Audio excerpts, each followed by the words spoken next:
reading for my lit review, I found that the idea of this particular female beauty ideal is one of the biggest contributors to issues such as anorexia. So obviously anorexia, it's a mental image, it's it's very serious, and it affects how people perceive their own body. So it doesn't matter what other people think of them, they could be the most stereotypically beautiful person there is, but it's about how they perceive themselves. And they often fight to keep their weight down and use quite extreme tactics to do that, like laxatives or extreme exercise, and they can't get out of this mental state and this idea in their head that they aren't meeting what they see around them to be perfect and to be this ideal. So the charity Beat found that there are girls as young as the age of 7 that suffer from anorexia. So if you just imagine a 7-year-old child, they're probably about this big. And they should, in my opinion, be concerned with playing with their friends and reading books and enjoying growing up, not what they look like and how other people might perceive them. So I felt that this kind of raised the question of, can it be prevented in schools from this early age rather than at that secondary age that everyone usually starts at? So also more specifically, can it be used in literacy lessons with books as a way of raising issues and discussing them and looking at the characters and how they might look and what they might sort of come across as? So this is a quote, a Roald Dahl quote. So it's not recent, it's from the twit. So when you have good thoughts, they'll shine out of your face like sunbeams and you will always look lovely. Now, I felt that this is one of the only quotes from children's literature that tackles the issue of self-image. So it tackles what children look like. So it's saying that to look lovely, all you have to do is have these lovely thoughts and have a fabulous personality, and it's about what's inside that shines out of you. Whereas I couldn't find very many more quotes like this that focus on a positive image being about what's inside. The rest of it was kind of all what's outside, and I think that for me this was what should be aimed for primary children to kind of focus on, as this is what's important, not what you look like and whether you're conforming to this idea of a female beauty ideal. So from an early age, I found that popular literature and films, so if we take The Little Mermaid for example, the characters in The Little Mermaid are presented how if you're good then you're beautiful, and if you're bad, if you're evil then you're ugly. So they've got this huge octopus of Ursula, and she's this vile, ugly personality, but also a fairly stereotypically ugly image as well, whereas you've got Ariel, who is slim and curvy and beautiful long hair, and she's got a beautiful voice, and she's just everything that little girls would then aspire to be. And she was my favourite princess as a child, so even myself, I aspired to be like her, and I wanted to look like that, and I wanted to have this really long flowing hair. And so really that was one of the key sort of things for me. So, but also a very current issue are magazine and social media images. So magazines aren't just whether you go into a shop and buy one now. You can look up articles all the time through Facebook or through Twitter. You can just click a link and you'll get onto it. And social media, not just Facebook and Twitter, but Instagram, where we can post images, and we can talk about and see images of girls' faces and their bodies just through opening an app on our phones. So I wanted to look at that. So my study consisted of interviews of girls aged between 5 to 9 and their teachers. They were shown about 8 images of women, and they were questioned about their characteristics, such as which one do you think is a princess, and which one do you think could be evil or could be mean. What was interesting, I found, was that I showed them 2 of the images of the women were of the same person. So one of them, she was made up and she was on a red carpet, and the other one was without makeup. And these children that were, aged 5 to 9, they didn't even know that it was the same person. So they would quite a lot of the time pick out, oh, I think she could be a princess because she's beautiful and she's wearing a really beautiful dress, whereas they would completely disregard the other image because she wasn't made up perfectly and she didn't conform to this beauty ideal. So I also asked the teachers how literature is currently used in the classroom and asked some questions based on that. And then there was also an online questionnaire that I did that had over 140 female respondents aged between 12 and 60, and they were asked about how their perceptions of body image were influenced by education and social media and their own experiences. So all of my findings, so I found that body image is a key concern even at primary level. The children that I interviewed that were aged 5 to 9, they gave me responses such as, she can't be a princess, she's fat, or she must be a princess because look how beautiful she is and look at how gorgeous she is. I found that the children didn't necessarily have the vocabulary to be able to explain to me why they had these views. So they often said, oh, she can't be a princess, or she must be evil because she's got a funny face. They didn't quite know how to say that she didn't conform to this idea of beauty that they had, but I could tell that that was what they were trying to get across to me. And within the online questionnaire, 88% of people knew someone or were someone themselves that had been bullied because of their appearance.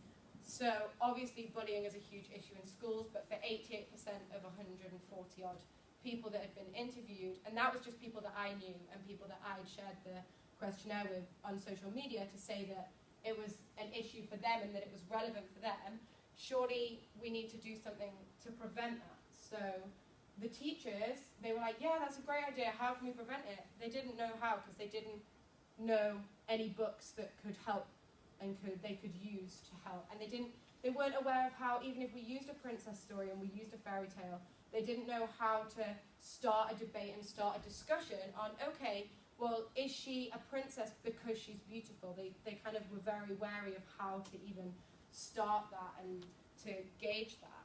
So the conclusions that I made were that work must be done. We must do something to embed the promotion of a more balanced approach from a younger age. We can't just start at secondary school because people now, even in the children that I'm teaching, they're year 5, so they're 9 and 10, they have Snapchat, they have Instagram, they have Facebook. Even though they're not necessarily at the age limit, they still have those sites and they're taking pictures of themselves and they're sharing it with people and they're opening themselves up to that response. So PSHE was the obvious place to do this, but I think that it can also be quite cross-curricular and we can blend it with other subjects. So ICT, for example, that's a huge one because that's where they're learning and developing their technology skills, which is like running away. I don't know how to use most of the technology, but I have to teach kids how to use it and how to control their behaviour to it. And also, I've just got a job in Wales in September, and their curriculum is different to our curriculum that I've been learning about for the last 3 years.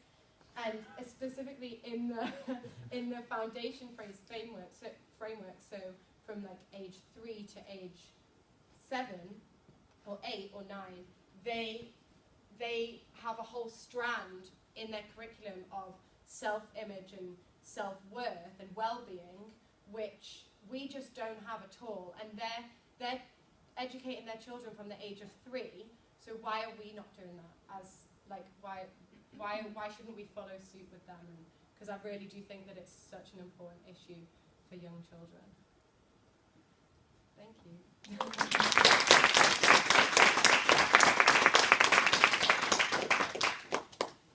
Thank you very much indeed. Very, very important topic. Thank you. I know hands are going to go up, so I'm going to ask you first. Yes, please.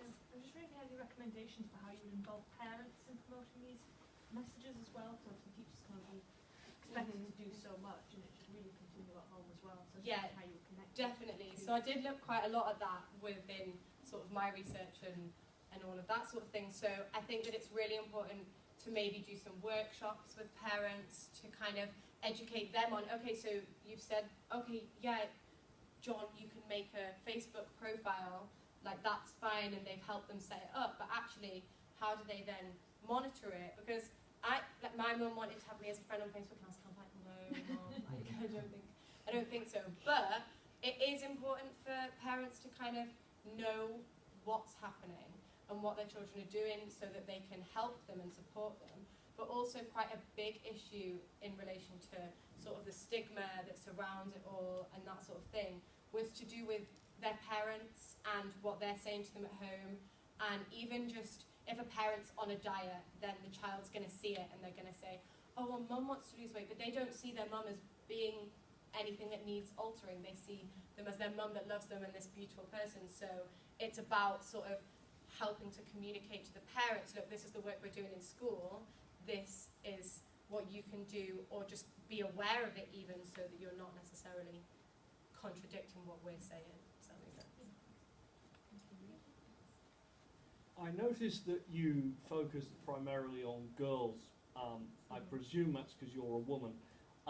So the fact is that it's becoming more common, presumably through media, to flag up the fact. In fact, I have a personal friend that actually there's quite a lot of male sort of body dysmorphia, anorexia type conditions.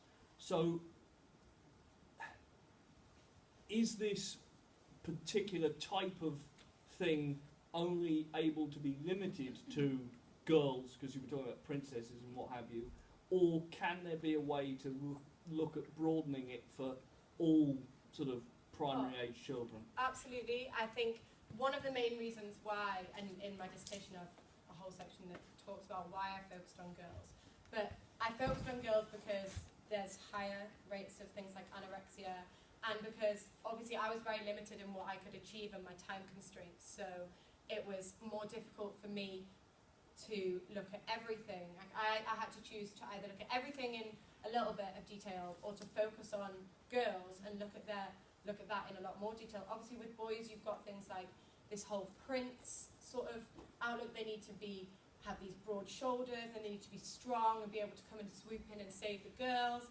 And even if you don't focus on that, you can still discuss with boys, well, what do you think that a girl should look, what do you think, what do you look for in a girl when you want to marry them, or when you want to, take them on a date? Like, do you look for what they look like, or is it more important about the conversations that you can have and that sort of thing? So I think that you can definitely, it's so important definitely to educate everyone, not just girls, because as a girl, a lot of what I think is based on, like, oh, he's liked my photo, well, that's really fun. But so it's so important that everyone needs to be educated, and that we need to start from a really young age saying, look, your self-worth isn't based on what you look like and how much you conform to this ideal that, that's been presented to us through all of these different social media sites and newspapers and magazines. Thank you, Liv. Got more questions over there?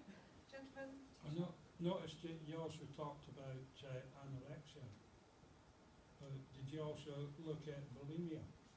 Yeah, so in my actual lit review, I had a section on mental illness, and anorexia and bulimia were the two that I focused on quite a lot.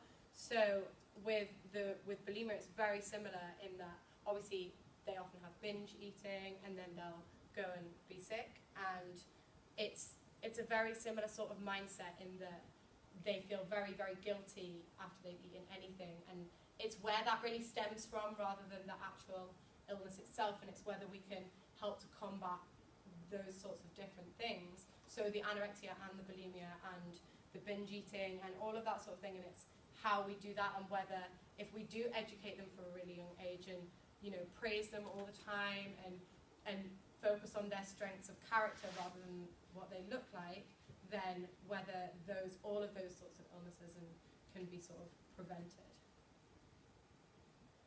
Thank you very much. And there's another question over here. This is quite a hot topic at the moment, and there's been a lot of sort of movements in the right direction. I'm not sure if you've heard about Julia Bloom's campaign in 17 magazine, but she was able to reduce the number of photoshopped images in the magazine, which is obviously what young girls read. I was wondering if you think this make a big difference, or do you think our culture sort of too extreme and not a bit too little too late? I think that whilst magazines have quite a big impact because they're actual images in front of us, I think that for me, and I might be wrong, I don't know the research that backs it up, but for me, social